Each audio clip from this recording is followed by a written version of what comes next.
नमस्कार, मी प्रचिती आणि स्वागत आहे तुमचं माझ्या वेडिंग सिरीजच्या एपिसोड 21 मध्ये. आणि फायनली आज आहे माझं लग्न. तर सकाळी अर्ली मॉर्निंग माझ्या गावावरून अजून एक बस आली आणि त्यात आमचे बरेच पाहुणे सुद्धा होते. बाय द वे, आज मी सकाळी लवकर उठून रेडी झाली आणि आज मी माझ्या लग्नासाठी वेअर केली होती एक खूप सुंदर अशी नऊवारी साडी. मग आधी क्विकली आम्ही आमचं थोडं शूट करून घेतलं बिकॉज नंतर शूटसाठी अजिबात वेळ मिळणार नव्हता. आफ्टर दॅट आम्ही पप्पांचे आशीर्वाद घेतले आणि मग फायनली सुरुवात झाली वेडिंग रिच्युअल्सला.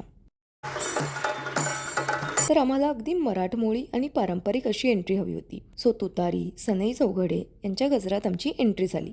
मग इथे वरओवाळणी झाली, जी जनरली मुलीची आत्या करते. बट अनफॉर्च्युनेटली माझी एक आत्या लास्ट इयरच एक्सपायर झाली आणि माझी खूप इच्छा होती की ती आत्या माझ्या लग्नात असावी. मग आम्ही लग्नाच्या हॉलमध्ये एंट्री केली. आमच्या दोघांच्या सोबत आमचे मामाही होते आणि दुपारी एक्झॅक्टली 12:35 आमच्यावर अक्षता पडल्या आणि आमचं लग्न लागलं. स्वस्ति श्री गणनायकं गजमुखं शुभमंगल सावधान वाजंत्री.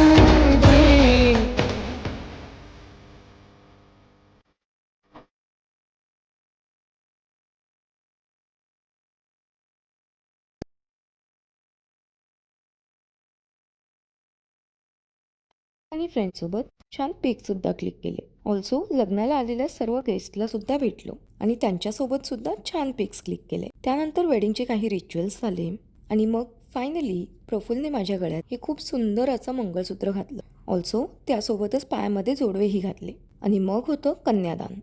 तर माझं कन्यादान माझ्या मम्मीनेच केलं बिकॉज जरी आज पप्पा फिजिकली आपल्यात नसले तरी ते मम्मीच्या रूपात कायम आमच्यासाठी आहेत. बिकॉज त्यांच्यानंतर मम्मीने आम्हाला त्यांची कमी खरंच कधी फील नाही होऊ दिली. So I wanted my mom to perform my kanyadaan. आणि त्यानंतर आम्ही 7 फेरे घेतले अँड देन प्रणालीने प्रफुल्लचा कान पिळला. तसं तर नवरीचा भाऊ नवरदेवाचा कान पिळतो, but I wanted my sister to do it. Also मला ही एक गोष्ट नक्कीच मेन्शन करावीशी वाटते की लग्न एवढा लांब कोल्हापूरला असून सुद्धा मुंबईवरून माझे ऑफिस फ्रेंड आणि निसर्ग फॅमिली सुद्धा आवर्जून लग्नाला आले होते. ऑल्सो मम्मीचे काही कलिगसुद्धा एवढ्या लांब लग्नासाठी आले होते. यातले बरेच जण तर हळदी आणि संगीतला सुद्धा उपस्थित होते. यांना सर्वांना भेटून आणि लग्नात उपस्थित पाहून खरंच खूप छान वाटलं. ऑल्सो इथे हे सर्व रुखवत आयटम्स आहेत आणि आता काहीच वेळात इथे रुखवत नाचवण्याचा कार्यक्रम होणार आहे.